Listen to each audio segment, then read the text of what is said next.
Hey everyone, welcome to this bonus episode. Welcome to Unique Ways with Thomas Girard, a more than audio podcast. We're here in the Vancouver studio, the podcast recording studio, with a super awesome guest. And I will introduce him. He's a digital pioneer, an acclaimed photographer, a creative technologist, an author, and an educator. His journey has taken him from the sunny shores of California to the vibrant cityscape of Vancouver, where he shares his life with his faithful companion, baby Jesus. And his mantra is, technology is best when it brings people together. Please join me in welcoming in the studio, Kris Krug. Welcome. Hey, thanks a lot, Thomas. You ready for... What's up, internet? Yo, you ready for 20 questions? I survived it in the audio podcast, so I will, I woke up this morning, man, dreaming of like walking in here with a clipboard with my own 20 questions on it and asking this guy that. So maybe there'll be a bonus episode where I come back and subject you to this type of interrogation. We can definitely do that. Okay, so questions. So number one, tell me a little bit more about yourself. What do you do?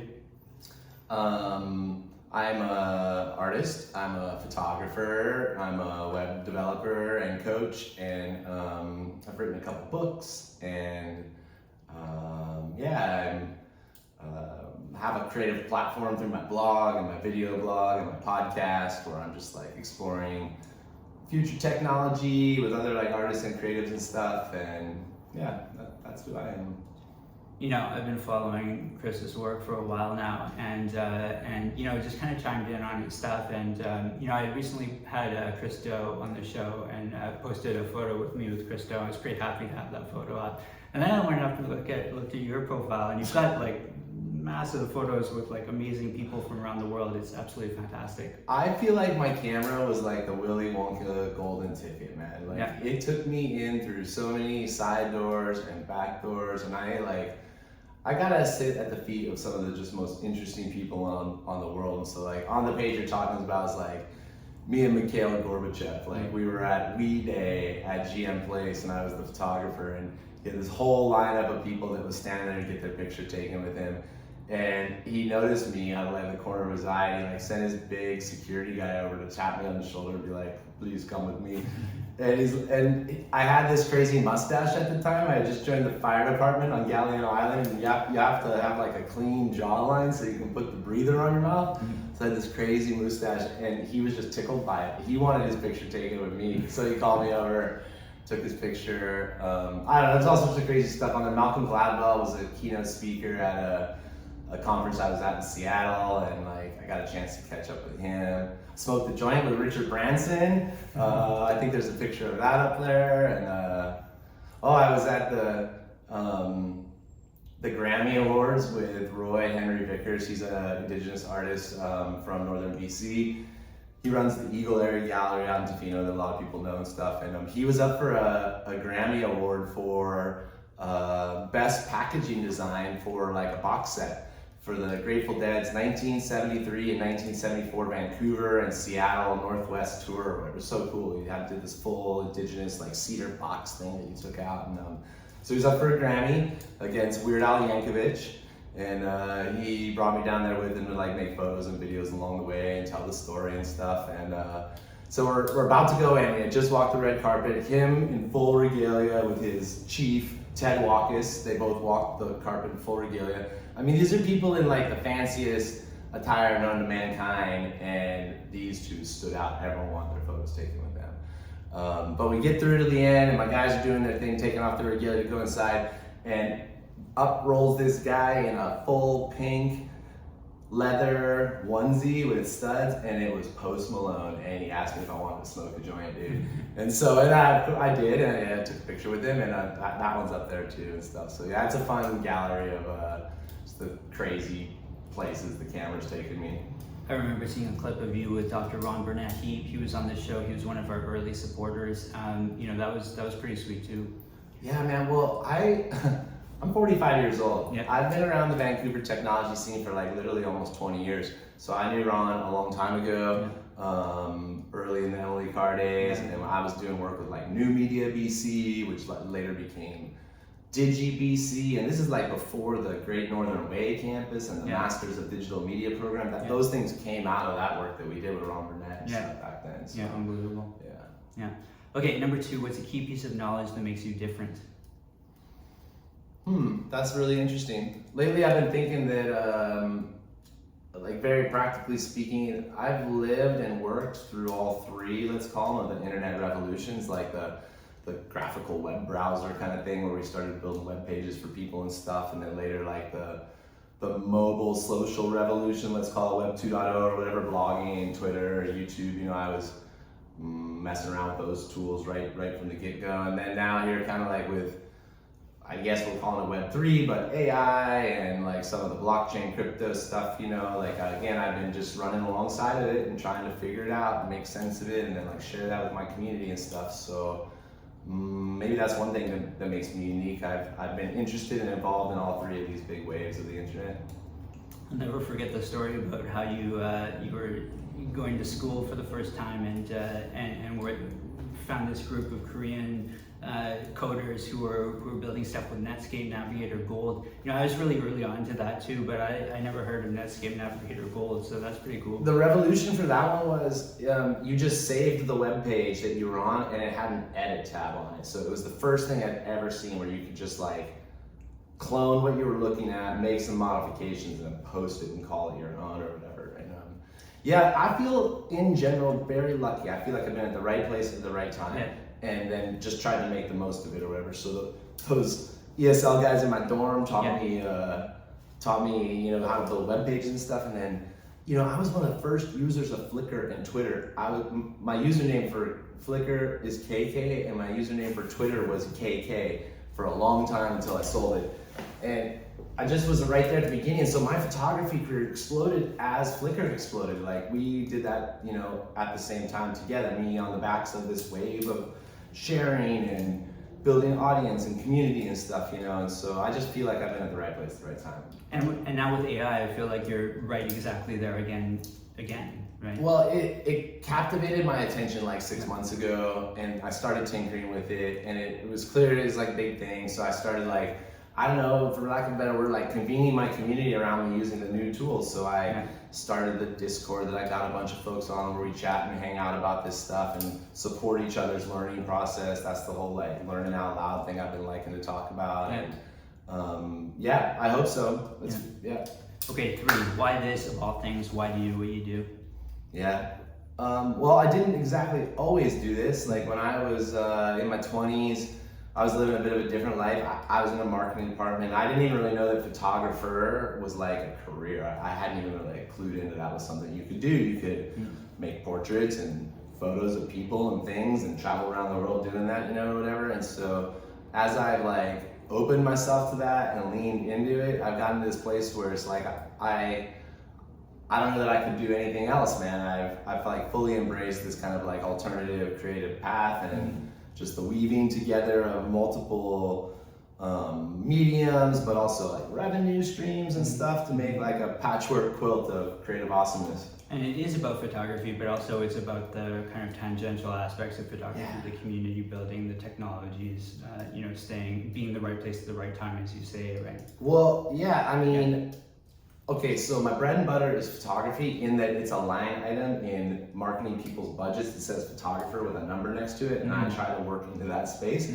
But I don't view it as an end in itself, you know, it's not for, I'm not precious about my photos. I want to get them out into the world with credit or without credit. I want to use them as a community building activity where like, when I go to these events, I just got back from Dent. And when I'm at Dent or these other events, like the perspective that I try to shoot from is like, I want each attendee to be able to go to this big set of like 1,000 photos I publish in an album and see themselves in multiple locations, like maybe at the opening party and then maybe once in the audience and then maybe they gave a speech and there's 5 stage shots of them. And I also try to think about the like other, just the event itself and the partners of the event, or like kind of like the sponsors, even though I don't necessarily owe them anything, but in so much as they're telling an interesting story, I try to document the event from their perspective as well, and then just get that out there like as a means to share and connect. I mean, tagging people in albums of photos is such a great way for communities to interconnect with each other,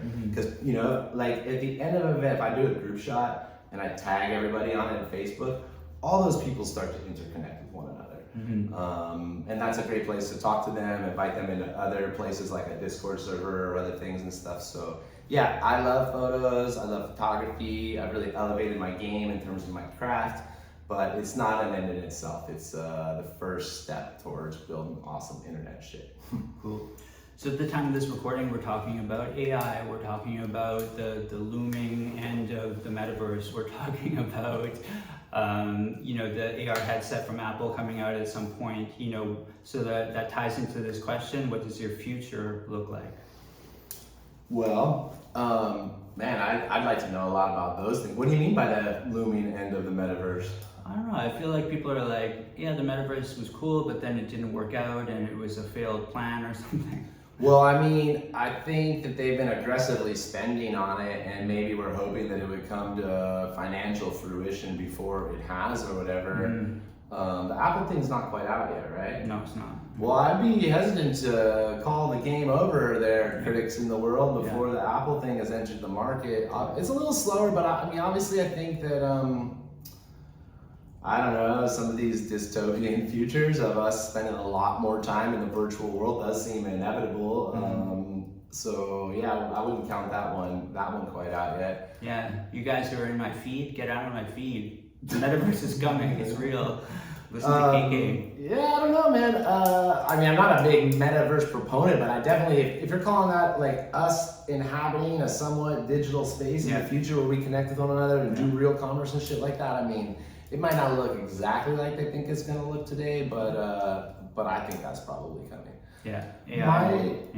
My future, well, I've had a bit of an epiphany in the last couple of weeks since I talked to you on the audio.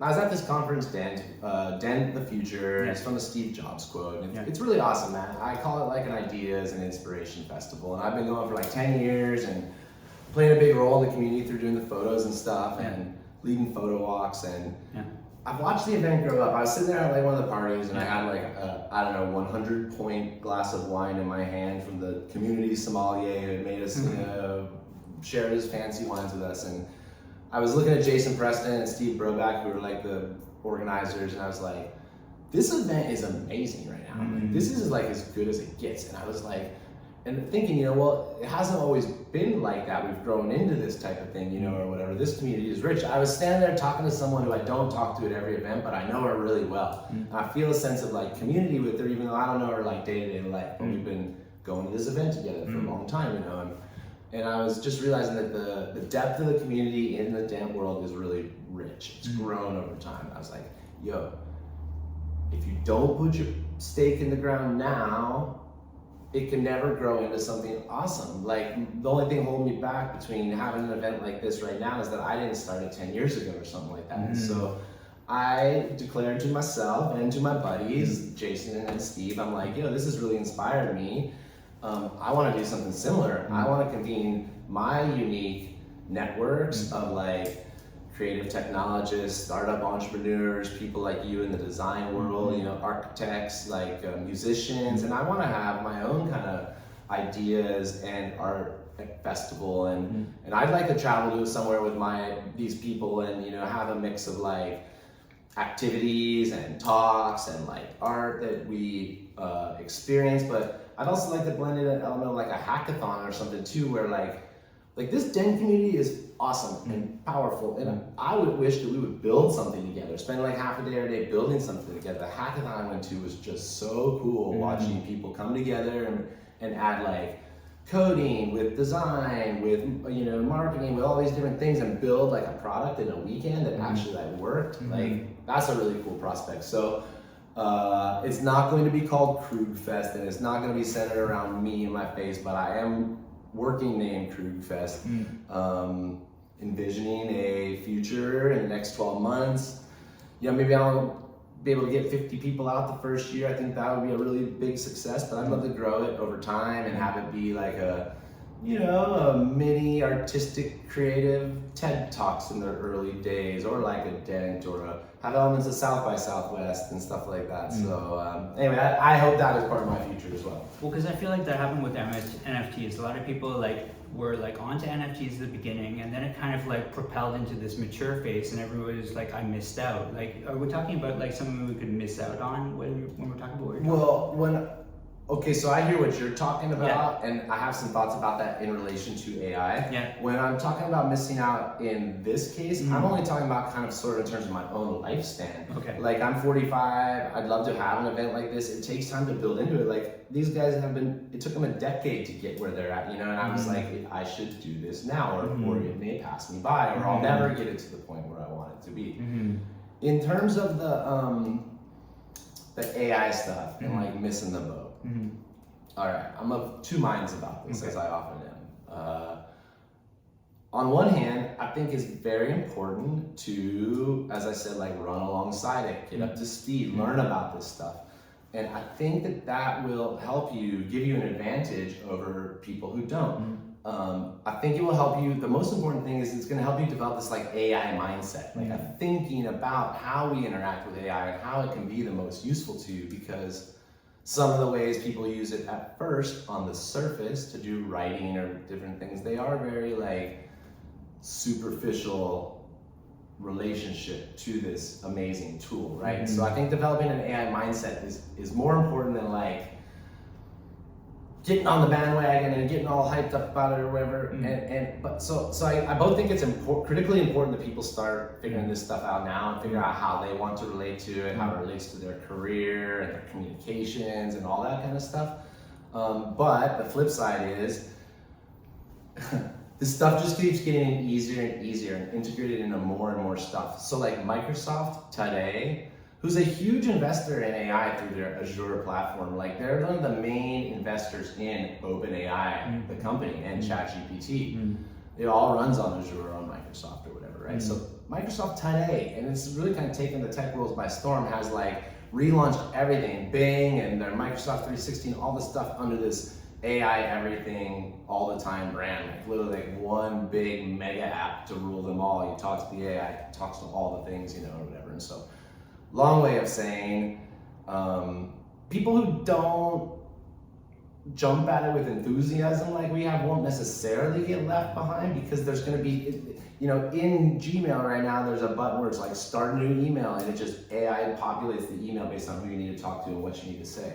So it's going to keep getting, you know, pushed down to the, you know, all the way so that everyone has access to it. But I do think in terms of developing a strategic mind about it is important. You'll benefit from that. And I add one more thing. I made a video a couple months ago about like AI agents and stuff like that, and the competitive advantage gained through using AI. And I do still think there is something there. I do think that people who develop this AI mindset sooner rather than later, or sooner vis-a-vis their peers, will have like potentially like an unsurmountable potentially create, you know, advantage where they like, you know, have become superhuman intellectually speaking on the internet a year before their peers. And then what does that allow them to do? Like, I'm building software now, I'm building my own tools. I'm really expanded my footprint in the last 6 months, a lot of it on the back of AI stuff, you know? And so will that put me into a position that by people who decide to do that 12 months from now or 2 years from now, they'll always be playing catch up? I don't know, but I'm glad I'm in right now. Yeah, I mean, not to overstate it, you know, we had Mayor Saidi on the show, on the audio podcast, who has his own podcast and started pretty early on. You know, we had Debbie Millman on the show, who started really early on with the podcasting. And you know, now everybody's like, everybody can have a podcast, everybody podcasts now, but we wonder if it's too late. You know, very much feel that way about a lot of the kinds of issues these days. I know. Hey, in some ways it's flooded and it's late and all those things, like you said, you're starting a new podcast. On one hand, that's true.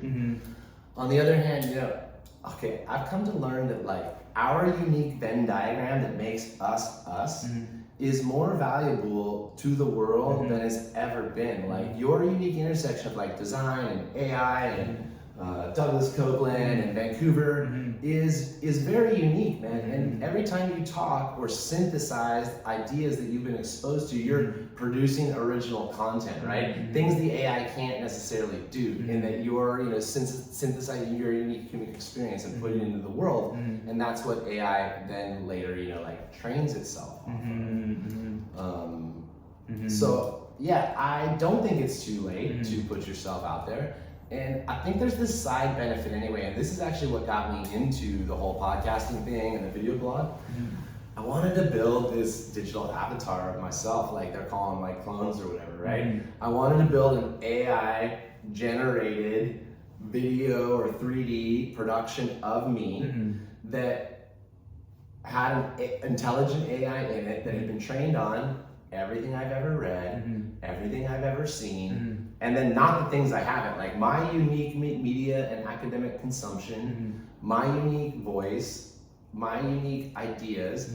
And I thought the way to get that out there was like via audio and video, right? So every time you talk into this microphone, Tom, you're potentially training the AI on your unique Venn diagram of perspective and thoughts, and stuff. And so I believe, you've probably heard me tell people that I think they should use their audio recorder to record ideas and jot them down and feed them to the AIs later and stuff. And so I think that even if you never grow a Joe Rogan style monumental audience and are at the head of the AI stuff, it's still valuable. You're capturing your unique thoughts and ideas and you're putting them out there into the world. You're finding your own voice and your own place you're going to contribute. You're building an audience around yourself and you're figuring out what to do about that. Like, now that you've got your voice and your audience and your channel, like what do you want to do now that you've got this power? So I think that's valuable. I think it's valuable. It's not just about winning, it's about learning and having a good time, and yeah. Absolutely. Okay, number 5, we're in Vancouver, we're here in the studio, and the question is about location and place. How do location and place play a role with what you do? Yeah, it's interesting. I'm answering some of these questions different this time than last time. I was really place-rooted over the pandemic. I was out on Galiano Islands and Hornby Island. I rented a farm, and I had animals and baby Jesus. I was growing veggies and ganja and stuff, and my world was very much, very, very local, the local community and stuff. I was also sort of recovering from a big hack in 2017. I lost everything in 2017, my main domain name, my main Gmail addresses. Also my PayPal account stuff got drained, but ended up getting restored. And the only thing I ended up losing in the end was my domain name. But it was devastating, man. It brought me to my knees after living open and out loud in public for the whole internet. It really made me second guess a lot of that stuff. And so I hunkered down on Galiano, and between traveling to Africa and doing some other things, I was laying somewhat low. So now though, things are taking back off, and I would say that on a longer arc, I'm an American, I'm a landed immigrant here in Canada, I've been living for 25 years. I don't feel the strong, normal American patriotism or, I feel more connected, I would say, in some ways to Canada and Canadians than the States. And even more than that, I feel a part of this like bigger digital community, this tribe of like internet people, these folks that I've met both online, but that the internet has brought me together with in real life as well. I really feel like, I don't want to be too radical, but like the internet allows me to see the true connections between people, and all of a sudden national boundaries and other things make a lot less sense, and in fact, like as we face climate change and AI, the threats of AI, like we can't just solve this on like a nation by nation basis. Climate change affects everybody equally, the bigger polluters and the not polluters, and so there has to be a way that we all get a voice together, some international referendum or consortium in which we talk about these things. And like, what good is it if 99% of the countries have responsible use of AI, and then one of those ones doesn't, and then something gets out, and then we have to build freakier tools to contain the one from the rogue nation that got out or whatever. And so, I don't know, I could see some of this tech leading us toward a future where hopefully we see less of our differences. Maybe that includes nations. We realize we're kind of all one people on the earth, and we try to make some decisions around our future together in that way. Yeah, I mean, to add to that, pandemic had a certain kind of place that we had to deal with, and then post-pandemic has been a certain kind of place as well, that, especially with the in-person events and high-ticket items for in-person events, the Taylor Swift concert prices going nuts. I mean, we're in this kind of new version of what real-life plays is, right? Yeah, man. Yeah, that's for sure. Yeah. Okay, number 6, if you had to start from the beginning, what advice would you give your former self? Well, I remember what I said to you last time, and it's something I want to talk about, which is like, I do get a chance to talk about technology and community and all that kind of stuff, but I also get a chance to talk about my own sobriety journey and about some of my mental health journey and stuff. And so I would hop in a time machine and I'd fly back into the future, right back from the future, and I'd grab myself and I'd talk about like, it's okay to reach out to people for help. That could start with like a counselor or a small community or something. So like I just started therapy like a year and a half ago. I was sober for a big chunk of that while I was doing that, and in that I found that there was some stuff I wanted to work through, and it's helped me like have better relationships with people and love myself more and stuff. And so I think a lot of the stuff that I would go back and tell myself would be around that. And then the other one would be like, there's different cliches ways of saying this, like let your freak flag fly or whatever, or like I said a minute ago, your unique Venn diagram is really, really important, but it's like, trust yourself, your taste is valuable, your perspective, your critique, and your objective is worthwhile, and it's unique and it's valuable and stuff. And so just leaning into my own opinions and perspectives earlier, I think I would encourage myself to do that. Well, I mean, it's all coming to the mainstream, like Selena Gomez kind of releasing all this information about mental health. I watched the video and found it excruciating, but love what she's doing about putting this out there in a mainstream kind of way. We're all kind of talking about it now, aren't we? So that's like, she was like, my mental health's more important than my tour, and she canceled some dates even though she wasn't fully struggling. She was just trying to keep things on the up and up. She has this like documentary about the whole thing too, so. Yeah, I think I remember that being like one of the first times someone stood up like that, and now it's a lot more common. Yeah. Okay, tools. What tools do you use? Are you digital and analog? Right. Photography, I use the basics. I use the Canon system. Okay. I tell people to get whatever camera system their friends have, so you can share lenses and gear and expensive things like that. So when I first got into photography, we were all shooting Canon and went towards Sony for a while, but I stuck with Canon. Now he's coming back to Canon again, so I'm pretty stoked about that. Are you doing mirrorless or R series? I'm not doing the mirrorless yet. I'm still in a 5D Mark IV, but I've got like L series glass, so I got like nice stuff, and I'm comfortable with it. Nice. I did get a tell me what the new mirrorless one is. RF5. Yeah, maybe. I had an RF5 in my hand. Jason Preston loaned me his at Dent. Sweet. And it's awesome. But it's not quite I'm not as reflexive with it yet, man. I can control most of the deep settings on my camera without looking at it, just by muscle memory and stuff, Yeah. And, doing event photography is like, you're in and out of different lighting environments, stage lighting, different situations all the time, so you're constantly having to make adjustments or whatever, and so I'm pretty proficient at that. Software tools are really the interesting thing right now. There's just so many amazing things coming out. I think I told you about Poe last time I was here. It's a dashboard for all the different AIs. It's got Google's Palm and Facebook's Llama and Anthropic's Claude and all the Midjourney and all these things in one interface, so you can kind of like ask the same questions to multiple different AI bots, which I've found a useful way of understanding like what they're good at and what they're not good at.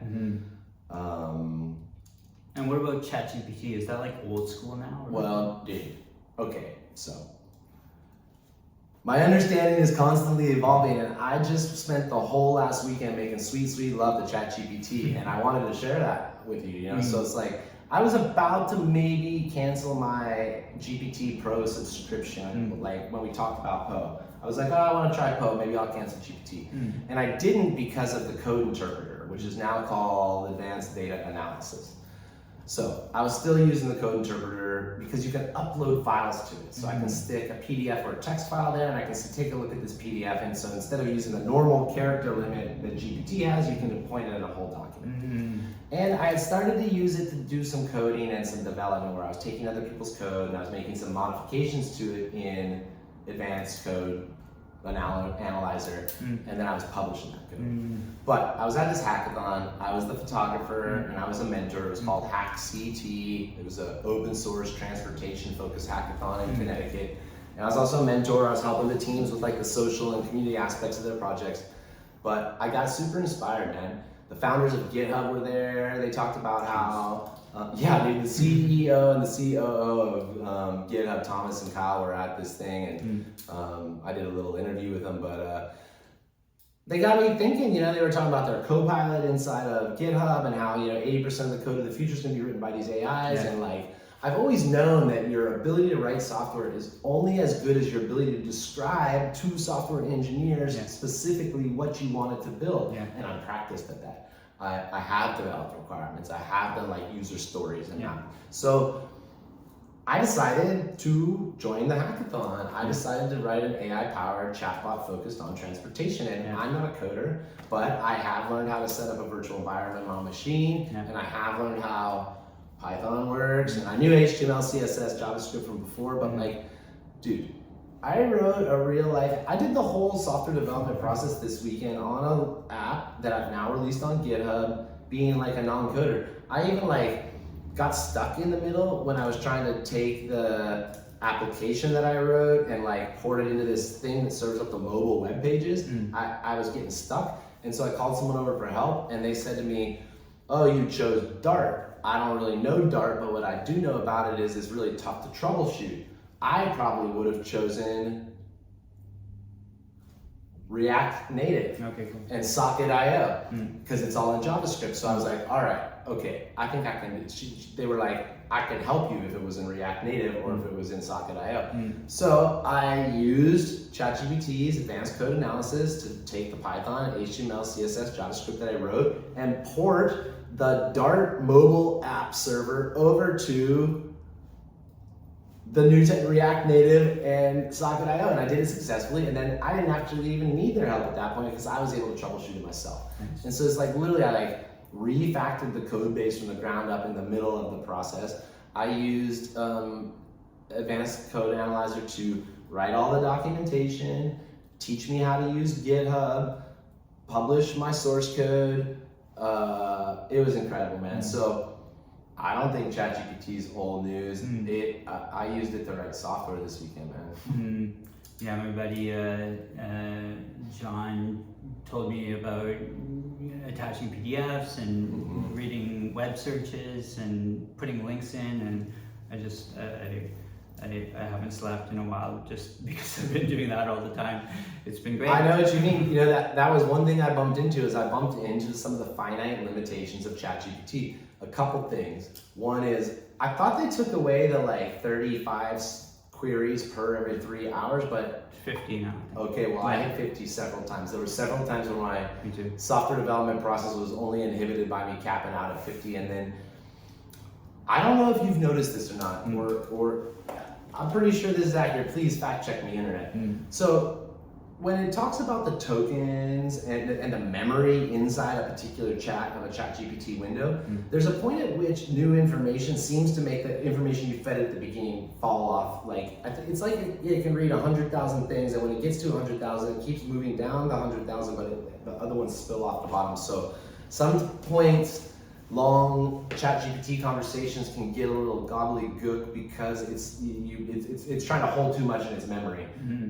So at some point, sometimes at that point, I create an executive summary of the chat so far and then copy it into a new window or something like that and start from that so it doesn't get too messed up. You guys check out the John Bondoc episode from a couple of in-person episodes ago. It's also about AI, but it's kind of like we're going so fast that this is like way more relevant, I think.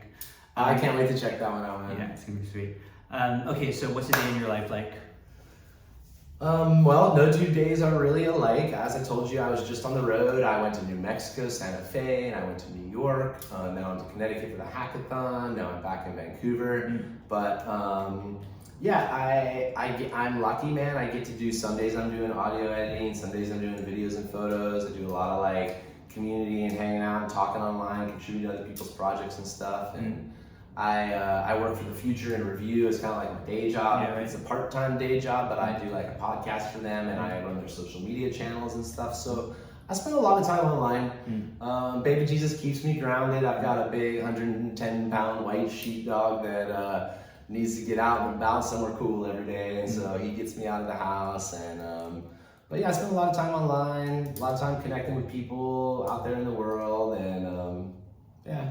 Nice, sounds good. Okay, and number 8, lifelong learning is a popular topic. How do you stay up to date? Well, I've mentioned a couple things in this talk. One is like when it appeared to me around the like AI Discord mid-journey stuff that like this was something I needed to learn. I decided to learn it with my friends and to create a space where we can learn it together. So one is just like sharing what I'm learning, documenting what I'm learning, and trying to like cross-pollinate that with other people who are on the same trajectory or whatever. And then the other one is the thing I just told you is like, fucking AI can teach you anything, man. Like, there's even one of the plugins, I forgot which one it is, we can update this thing later, but like one of the plugins builds you curriculum based on all the coursework that's in the world, including like MIT and Harvard and all this stuff. So you're like, teach me a 2-hour lesson about Spanish. And it goes and grabs all the shit and figures it out and adapts you a 2-hour Spanish lesson, or whatever. So can teach you anything. That's rad. What tools do you use? No, we did that. If you weren't doing what you do now, what would you be doing? I really did enjoy having my fingers in the dirt on Hornby and Galliano Island growing stuff. I would love to build like a solar punk off the grid retreat center where we do kind of regenerative agriculture and stuff like that. Live kind of close to the land, but imbue technology and other things into that process and stuff. If I could go all the way back, man, I think I've always been intrigued by linguistics. I think I'd love to study language and like how we talk and speak and encode meaning into our words and stuff. I mean, hypothetically, AI could open up a bunch of free time for a lot of us because it just makes that work go quicker. So, perhaps we have time for gardening and stuff like that when we didn't before. It does seem like, AI is good at crunching numbers, and it's good at sorting things, and it's good at, remembering stuff, and so giving out lists and synthesizing information, and it's going to keep pushing us towards the boundaries of what it truly means to be human. Like, we used to say like creativity was the defining thing, and maybe before that language or something, but it's got language, it's got creativity, so what is it now? And it's something around maybe like community or meaning making, the ability to make significance and meaning and purpose in one's life. Maybe that's what it means to be human, not so much the creativity, anymore. But anyway, I think AI is going to continue to push us to define and explore and expand on our definition of what it means to be human. And it's a radical kind of concept because, I was thinking the same thing the other day. I finished a bunch of work that I was doing because ChatGPT was doing it so quickly, and I was just kind of relaxing, and I was like, what are the good moral, ethical things that I could do with my life if I push my life in that direction? Specifically, what are the best things that I could possibly do? And I ended up asking ChatGPT what it was. I forget what it said, but definitely thinking about those things. I mean, the intent behind that's pretty beautiful, man. You're like, okay, this thing's gonna make me more efficient.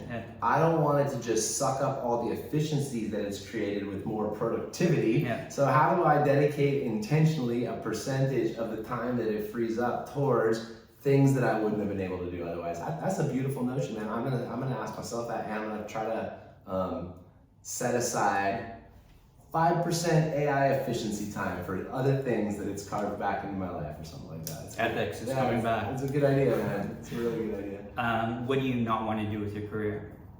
What do I not want to do with my career? Well, while I'm grateful for the time I spent inside corporations because it allowed me to learn the ins and outs of like finance and how marketing departments work and stuff, I definitely don't want to be stuck in a cube again or anything like that. Have a dress code, that kind of thing.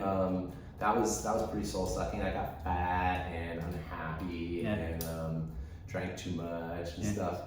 I don't want to be limited to any one particular thing. I want to be able to be free to pursue my creative interests and passions, and the things that I'm good at and stuff. So I just want latitude to be able to play and experiment and report back. And yeah. So I forget what you said for 13. It's a favorite word, quote, or sentence. Oh shit. Could be a word. Could be a word. It's easy. Yeah. You know, okay, so this thing I've been talking about, like your unique Venn diagram, that thing that makes you you, and your unique perspective. I think of this quote, I think it's from the Tao Te Ching, and it's something like, he who without competing has no competition in the world, or something like that. And so it's like, you know, if you realize that you are special, that what you have to offer is unique and valuable, who are you really competing against anyway? There's only one you, man, and you only have so many hours in a day and so much life on this planet, and so no one else can be you. So there's like really no sense in like competing, other than competing to be your best self, to be the most awesome you can possibly be, or something like that. But yeah, I find that one inspiring. I wish I had something funny to say. No, it's great. And you know, I think because a lot of our listeners are designers or design education people, and in the startup world, in entrepreneurship as well, they probably think of the strategizer books like Value Proposition Design and Business Model Canvas, and kind of like building a system where you can understand kind of what you're talking about, I think. Yeah. Yeah, so I don't know. Oh, I heard a McLuhan quote this weekend, and I'm just gonna butcher it. Yeah. He's like something about 1 foot rooted in tomorrow, 1 foot looking into Tomorrowland, while our vision looking into Tomorrowland, while our feet are rooted in Bonanza Land or whatever. And he was just talking about like our, you know, limited abilities somewhat to conceive of what the future holds because of our boundness to where we're at and how things are right now. And so we bumble through things from our perspective now that in the future probably will be a lot different, will be a lot more Tomorrowland. What's the opposite of that? What's the least favorite word, quote, or sentence? Oh man, what's my least favorite quote? I don't like when people like talking about being outside the box. I don't know. I don't like know-it-alls. I don't really like when people just like, you know, happen to just know everything and they're really assured about it and inflexible in their thinking. I love to see both sides of an issue and banter about it and figure it out together and stuff. Play it by ear. Yeah. 15, if you had to pick one word to describe yourself, what word would you choose? Iconoclastic. Sweet. What keeps you up at night? Oh man, I sleep pretty good, dude. The only thing that keeps me up lately has been the creative brainstorm surges and stuff like that. I'm optimized around like 6 hours right now. I'm bed by midnight. Nice. Pretty much up by 6. Though it's been getting a little bit harder. The sunrise time changes pretty significantly here in Vancouver, and it's after 6 a.m. for the first time in a while, so I'm starting to sleep in again. Yeah. A dream you're chasing? Well, I guess I told you last podcast. I might as well say it again now on the video camera too. Sweet. I'm gonna try to make $1 million next year. I'm putting all the pieces in place to really grow this creative endeavor that I'm working on, and I believe that, you know, like calling in the abundance theory type stuff. Like I believe that there's enough to go around, and that I can find mine, and I'm gonna go off and do that. And what happened? Because you know, I'm older, and you know, when I was growing up, it was about $1 million, but I feel like now it's about $1 billion. So when did that shift happen? Well, I mean, you're right in some ways, but I think also my saying $1 million represents where my head's at. You know, I've never really been about money too much. I've spent a lot of time doing cool things with people that I love, whether there's money in it or not. You know, this hackathon that I was at was a nonprofit event. The Dead thing, they give me room and board in exchange for my photography. So, you know, I've just always tried to build things bigger than myself, whether there's cash there or not. And I spent a lot of time like consulting other people who've made a lot of money with my ideas. So I just think that like now's a great time for me to put some of those things into place for my own self. And I'm not looking to like be a bazillionaire or have 10 houses, nothing like that. You know, it's just like, I'm 45. I'd like to have a little more housing security in my life, you know, and I'd like to like give my kids like some nice stuff too and things. So yeah, Yeah, I don't need $1 billion, but things sure have changed. Lunch was $30 today. What inspires you? I'm super inspired when I see other people doing creative stuff. I'm inspired right now by some of the principles of the Burning Man community, particularly the one as I think about this conference that I want to put on around like no attendees, only participants. We all bring something special to any group that we're a part of, and like asking yourself like, what do I bring to the table? What do I have to give? And like, am I willing to give it, you know, in terms of your creative and spiritual gifts and stuff like that. So I'm pretty inspired by that ethos right now. It's an interesting time, you know, it's kind of tangential, but you know, Kris is a great example. If you go to his website, it's all high ticket items now. So it's not like you can buy my book for $20. Now it's like you buy this and you get the books, but you pay this premium price for all this other stuff as well. What's the high ticket item you're buying? You know, courses or part of his pro group. Yeah. So super smart. Yeah, it is good. Okay. Number 19. Any advice you'd like to share? I've shared where I'm coming from so far. I don't really think I have anything to give in terms of advice other than, you know, figure this stuff out for yourself, run alongside it.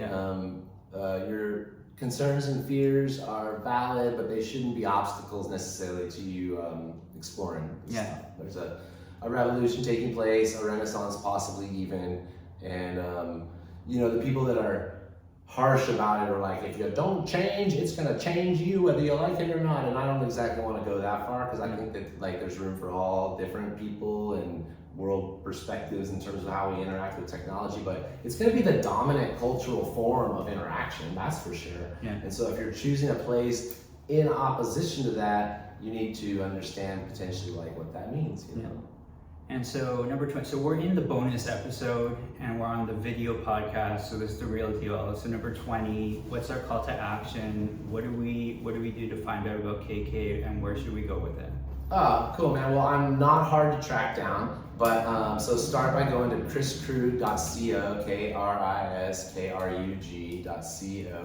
KrisKrug.co. Subscribe to my newsletter. I'm trying to grow that right now. From there, you'll find I give monthly updates with like my video blog and my podcast and stuff like that. I'd love to invite you into Krug Fest, whatever it ends up being called. I'm going. And that's awesome, man. 149 to go.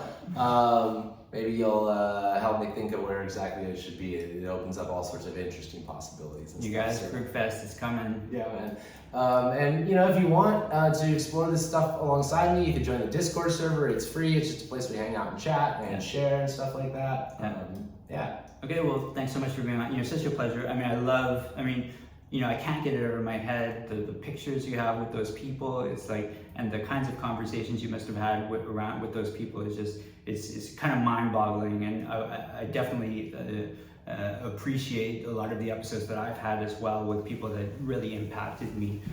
So cool to see that you had that as well. I'm just tickled to meet you too. You know, I've just recently come back to Vancouver, and you're a bit of an icon here on the art and design scene, and I appreciate you getting me on the pod. And you know, like, in your own way, you've encouraged me, you know, because like I started putting myself out there, and then you reached out and were like, hey, you want to talk about this stuff more? And I felt like that was like the road rising up to meet me on my journey. So I really appreciate it, man. And thank you to the algorithm. Okay, thanks guys. Over and out.